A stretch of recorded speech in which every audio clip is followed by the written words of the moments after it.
They say certain decisions shape who you are for a lifetime. I made one that still haunts my sleepless nights, a choice I never dreamed I'd contemplate, let alone follow through with. The wildest thing is, it blindsided me completely.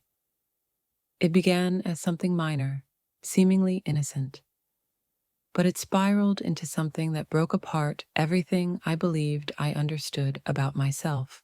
Have you ever gazed into a mirror and felt estranged from the reflection staring back? That's where I found myself, after one choice, one night, one fleeting moment of vulnerability, or perhaps it was courage. I'm still unsure. Even now, it's tough to share this. But I'm opening up because maybe someone out there is grappling with the same feelings I did. Maybe someone's teetering on the brink, peering into the same shadowed depths I faced. Maybe my story will give you pause, or maybe it'll remind you that you're not alone. Because that's the part no one mentions, isn't it? The loneliness, the kind that aches, the kind that lingers even when the house is bustling, when people flash smiles your way, or when you go through the motions as if everything's okay. The kind of loneliness that seeps into your very bones. From the outside, my life looked enviable. A husband, a daughter, a home adorned with charming curtains, and a dog that barked too often, friends who visited on weekends, laughter around the dinner table, photos framed on the walls. But beneath that polished surface, I was fading, piece by piece, as if someone was erasing me with a pencil, and I couldn't muster a scream to stop it. Then they entered the picture. Or perhaps they were always there, and I just hadn't seen them in that light before. 3 men, close to my husband, family friends, familiar faces with familiar voices. But one night, everything changed. One glance, one laugh that stretched too long, one drink too many, and suddenly my world tilted. What unfolded next was something I never thought I had in me. But I spoke the words.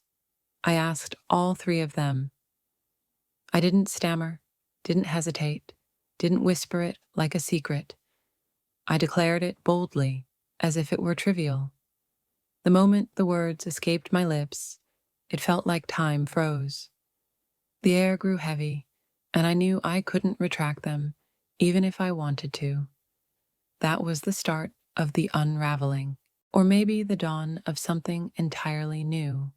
So, if you're still reading, if something in your chest just tightened, or your pulse is racing like mine did that night, stay with me. I need you to hear every raw, tangled, excruciatingly real detail of what happened next. You might judge me. You might weep for me. You might see a piece of yourself in me.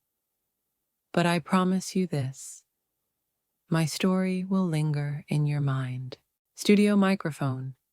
Subscribe now to Heartfelt Tales Unfold, where we plunge into the shadowed corners of the human heart, and nothing is ever as straightforward as it appears. I'm 32, married for 11 years, and if I'm honest, most of those years feel like a haze. Like I was acting in a film someone else scripted and directed, and I just showed up to deliver my lines. Ethan, my husband, once looked at me like I was enchantment itself. I cling to that memory, though it feels like it belongs to another lifetime. His eyes used to sparkle back then. We'd stay up late, talking about everything: dreams, plans, laughing until we gasped for air. Now, he barely glances my way. He comes home, nods in my direction, kisses the top of Mila's head, and vanishes into his office, the garage, or some urgent email thread that always takes precedence. But it never waits for me. Our home is lovely, pristine, cozy, the kind that photographs beautifully but feels empty when you walk through it. Everything's in place except me. Some days, I drift through like a ghost, folding laundry, cooking dinner, helping Mila with homework. I play the part, and I play it well. But inside, I'm screaming into a void. Mila's 9, bright and far too perceptive. Sometimes I catch her watching me when I think she's engrossed in her coloring books or cartoons. Like she senses something's wrong, like she can see through the silence between her parents. Then there are the weekends, Ethan's escape, his reset, game nights, barbecues, beers, and his best friends arrive like clockwork. Jared, Liam, and Chris, the boys, the trio from his college days. Each has his own quirks. Jared's the charmer, always armed with a story and a smirk. Liam's quieter, more reserved, but exudes a subtle confidence. Chris is the joker, always grinning like he's in on a secret no one else knows. They show up, and Ethan transforms, not the husband who barely touches me, except for a perfunctory goodbye. Around them, he laughs, talks, engages. I'm just there, playing hostess, refilling drinks, serving snacks, pretending I'm part of the fun when I'm really just background noise. Sometimes I felt more like a server than a wife, smiling through dinner while swallowing loneliness like it was dessert. It wasn't always like this. Early on, there were nights when we all laughed together, when I felt included, seen. But over time, that faded. Ethan withdrew into himself, and I started noticing how Jared looked at me when he thought I wasn't watching. How Liam always asked how I was, even when I gave a polite, guarded answer. How Chris made me laugh harder than Ethan had in years. These weren't strangers or mere acquaintances. These were men who knew our family, our routines, who watched Mila grow. They knew the weariness in my voice, noticed when Ethan dismissed me, even if they never voiced it. And in those moments, I began to feel something, not for any one of them specifically, but for what their attention stirred in me. Visibility, desire, recognition. I started wearing lipstick again on Saturdays, just a touch. Put on earrings before they arrived. Not to impress, I told myself. But deep down, I knew I wanted someone to notice, to say I look nice, to remind me I still existed. And they did. Not overtly, not all at once. Just small things. A compliment, a lingering glance, a hand brushing mine unnecessarily. And Ethan? He didn't notice. Or maybe he did and didn't care. I wasn't plotting anything, wasn't thinking ahead. But in the quiet of my daily life, the ground began to shift beneath me. It was only a matter of time before I stumbled. It was one of those typical Saturdays. The grill fired up, music humming softly, beers popped open. Mila was in her room, headphones on, as she always was when the guys were over. I was at the kitchen counter, slicing vegetables.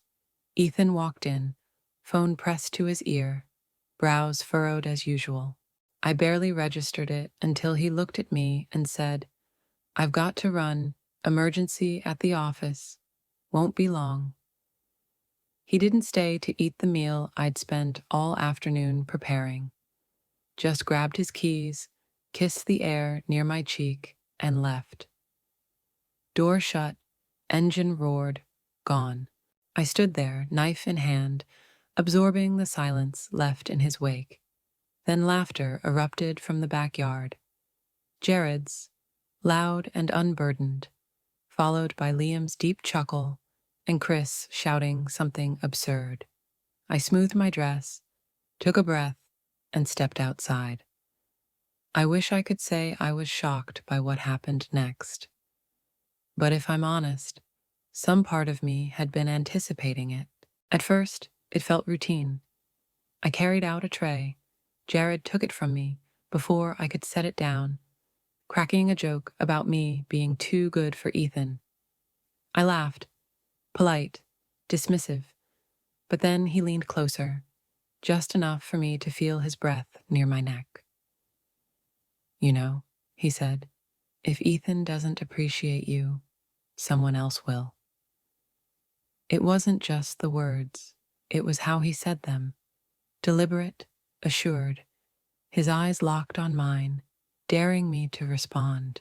I brushed it off, laughed again, acted like it was nothing. But something shifted in the air after that. A change you feel before you fully comprehend it. Liam went silent, avoiding my gaze for the rest of the night, refusing to meet my eyes when I offered him another drink. That silence spoke louder than words. And Chris, he started watching me, really watching, not in a predatory way, but like he was noticing details he'd never bothered with before.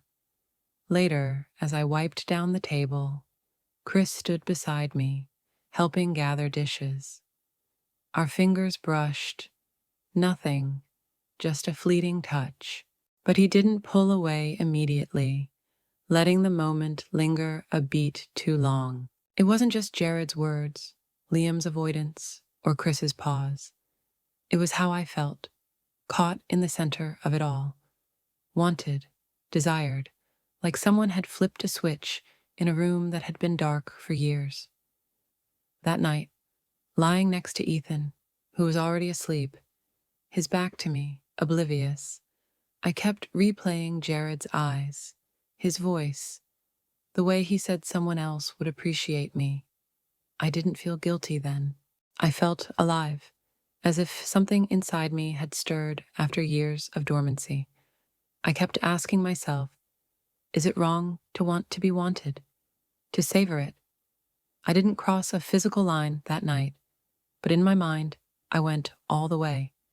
And once that seed was planted, it took root, growing quietly, slowly, but deeply. After that night, everything changed, but only for me. Ethan noticed nothing. His socks still littered the floor. He still forgot to ask about my day, still prioritized his phone over my voice. He'd come home, greet Mila, maybe mention tomorrow's dinner, and retreat to his office. I used to knock on that door, back when I believed we could mend things. Now I barely glanced at it. What was the point? But my mind was deafening, louder than it had been in years. I kept thinking of Jared's bold gaze, his suggestive tone, Liam's guilty silence, Chris's curious pause. They were so distinct. Jared's cocky charm, Liam's quiet depth, Chris's playful unpredictability. I started noticing details I'd never allowed myself to see. Jared's forearms when he rolled up his sleeves, Liam's soft voice, Chris's wild laugh that cut through the silence in ways Ethan's never did. I hated myself for it, but only briefly, because the craving returned, stronger. Is it so wrong to want to be seen, to want lingering glances, to feel beautiful when you haven't in years? I'd catch my reflection, lips fuller than I recalled, eyes darker, curves untouched for too long. Sometimes I didn't recognize the woman staring back. Other times, I saw her clearly for the first time in ages and wondered, if they see her, why doesn't he? What did I do to become invisible? Guilt crept in. I'd shake it off, splash cold water on my face, remind myself I was a wife, a mother, bound by vows. But those thoughts were fleeting, quickly replaced by fantasies, wild, unthinkable ones. Jared pinning me against the counter while Ethan was away. Liam kissing me silently in the kitchen. Chris pulling me onto his lap mid-laugh, whispering he'd been waiting for me to notice.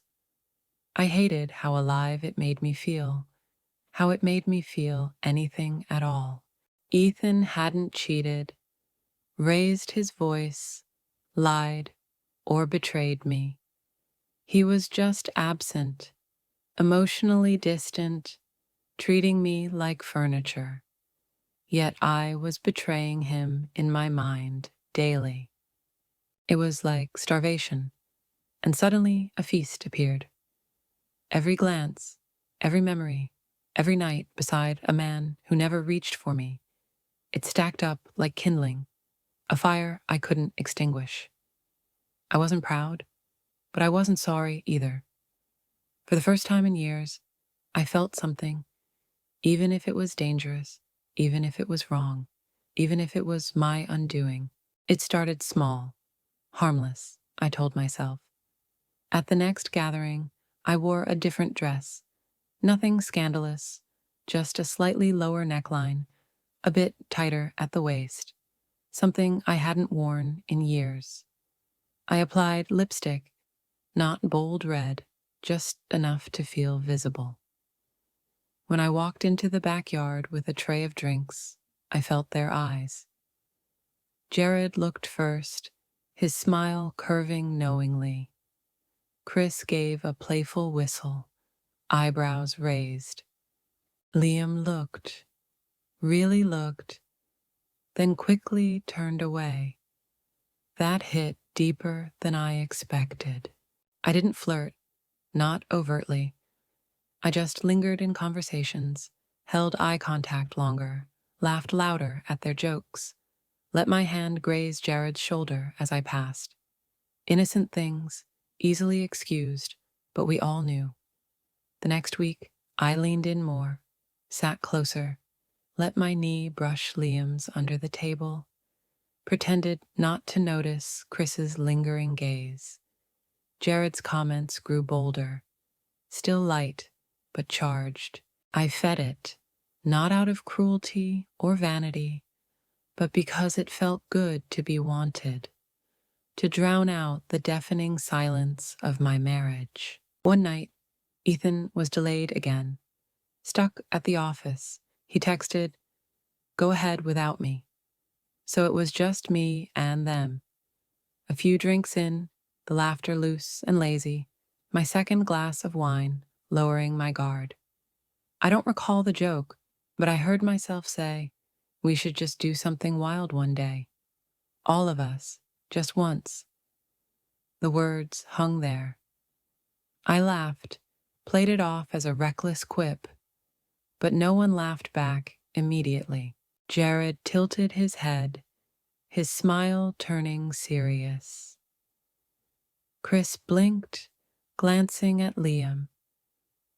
Liam didn't look up. The silence wasn't awkward. It was electric, like the calm before a storm. Jared chuckled, too loudly. "You're dangerous," he said, pointing his beer at me. "Ethan has no idea." They laughed, breaking the tension. We moved on.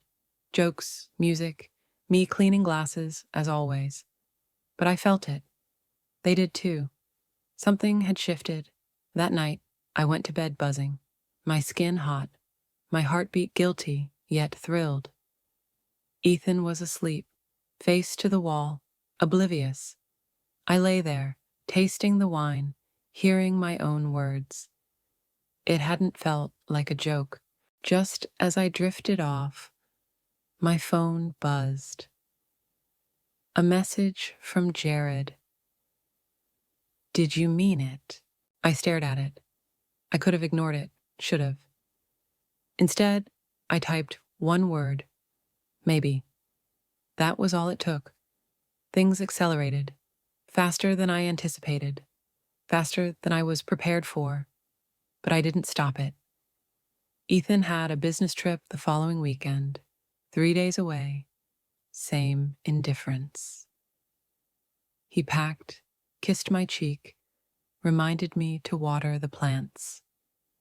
He didn't ask what I'd do, didn't say he'd miss me. That was the final nudge. I made the call, not inviting them all at once, but somehow it happened. One text became 3, one yes became 3. I should have canceled when I realized they were all coming, but I didn't. The night arrived. Milo was at a sleepover. The house was still. I lit candles, maybe to feign romance, maybe to cloak the truth in shadows. They arrived one by one, Jared first, then Chris, then Liam. It was awkward. Stiff smiles, cautious glances, everyone standing too far apart, waiting for a cue. I poured drinks. We didn't sit, unsure how to begin. I took the first step. I'd imagined this moment as empowering, bold, but standing there, I felt numb. Still, I led them to the living room, sat down, crossed my legs, waited.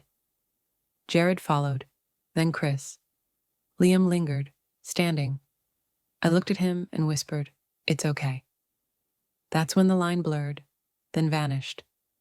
Clothes fell away, slowly, then urgently. Hesitation became hunger. Touches, hands, mouths, bodies. It was impulsive, messy. Pleasure and shame intertwined so tightly I couldn't separate them. For a moment, I felt wanted, real. Then, just as quickly, it was over. We lay there, limbs tangled, catching our breath in a room too quiet, too small. No one spoke, not even Jared, usually quick with a quip. Chris sat up first, grabbing his shirt without looking at me. Liam stared at the ceiling. I pulled a blanket over myself, not cold, but exposed. Then it hit me. I didn't feel empowered or victorious. I felt like I'd torched everything I knew. The silence was suffocating. No one moved. No one reached for me. Then, from the hallway, a creak. Milo's voice. "Mom?" Soft, sleepy, confused. It sliced through me. I shot up, clutching the blanket, heart pounding so hard it hurt. The guys froze. I called out, "1 second, sweetie. Go back to bed, okay?" My voice trembled, foreign. She didn't answer. Just the faint shuffle of feet, then silence. I sat, paralyzed. No one looked at me. No one said goodbye. They left one by one, like ghosts. Jared avoided my eyes. Chris paused at the door as if to speak, but didn't. Just nodded and walked out. Then it was just me, in a room reeking of regret. I cleaned, scrubbed glasses, cushions, floors, as if I could erase the night. But I couldn't scrub my mind, couldn't erase Mila in the hallway. I didn't know what she saw, but she saw something. I felt it. The next morning, she barely spoke, avoided my eyes. I asked about the sleepover. She shrugged, offered pancakes. She wasn't hungry. That silence was worse than any outburst. Days passed. Jared vanished. No text, no apology, nothing. Liam sent one message. "That shouldn't have happened. Please don't contact me." Chris texted, "Can we talk?" I didn't respond. What could I say? Ethan returned, acting normal but softer, more present. He asked how I'd been, said he missed me, kissed me like years ago. I froze, then kissed back, unsure what else to do. Later, he sniffed the pillow. "New detergent?" I lied. Yeah, new scent. He nodded, slept. But the scent wasn't detergent. It was skin, hands, the night I couldn't undo. The days after were like wading through quicksand. Every smile forced, every word hollow. Mila grew distant, stopped sitting with me, stopped wanting stories, stopped hugging me like before. That broke me in ways I hadn't expected. I cried in the shower, quietly, then sobbing, chest heaving, walls closing in. I didn't recognize myself, couldn't face mirrors. I hated what I'd become. I'd asked for it, wanted it, and now I couldn't meet my daughter's eyes. Sleep eluded me. Food lost its taste. I replayed that night, every breath, word, choice. I thought it would empower me, fix something broken. Instead, it shattered what remained. Was it worth it? That night, that line I crossed, did it give me anything lasting beyond the guilt? Or did I burn my life down for a fleeting spark? I used to think I was the forgotten one, fading in silence. Now I wondered, had I become the villain? I wanted to blame Ethan, his absence, his coldness. Maybe he planted the seed, but I nurtured it, let it bloom into something dark. I journaled, filling pages with feelings I couldn't voice, but it didn't help. I tried therapy, hoping confessing to a stranger would lift the shame. It didn't, just hung there, choking me. Ethan kept trying, making it worse. He brought yellow tulips, my favorite, kissed my cheek, cooked, asked how I felt. I said I was fine, cracking inside. How do you stand beside someone, finally showing up after you've destroyed what you waited for them to fix? Mila stopped asking for braids, hugged Ethan longer, looked at me like I'd changed. I wondered, will this scar her? Even if she never knows, will she carry this wound? What will she believe about love, loyalty, when someone stops loving you as they once did? That haunted me more than guilt or memories. I didn't just betray Ethan, I betrayed the mother Mila trusted. That breaks me most. I wanted to feel alive, but now I'm hollow, an echoing void where something once lived. I reached for wholeness and cracked open instead. Some mistakes don't teach lessons. They just leave you broken. Have you ever made a choice you knew was irreversible as you made it? That sinking gut, that whisper saying, don't, yet you did. Have you crossed a line, not from ignorance, but from loneliness, pain, need? I did. Now I face a question I never expected. Can someone like me be redeemed? Can you return from this? Not just in relationships, but within yourself. I don't know, but maybe you do. If you've been here or seen someone walk this path, tell me. Share your thoughts, your feelings. Your words might help someone, maybe me. Comment below. Your voice matters. If this story stirred you, made you reflect, don't keep it inside. Like, share, subscribe to Heartfelt Tales Unfold. The next story might hit even closer. Sometimes the biggest mistake isn't the act. It's why you felt you had to do it. We don't always cheat from cruelty or selfishness. Sometimes it's because we feel forgotten, starving for connection, believing a moment of being wanted outweighs a lifetime of being ignored. But that's the lie, the trap. This isn't just about infidelity. It's about emptiness, longing, what happens when your heart fades and you do anything to feel it beat, even at the cost of everything. If you feel invisible, aching, drowning in unheard silence, Talk to someone. Reach for help before the wrong hand. Some mistakes don't offer second chances.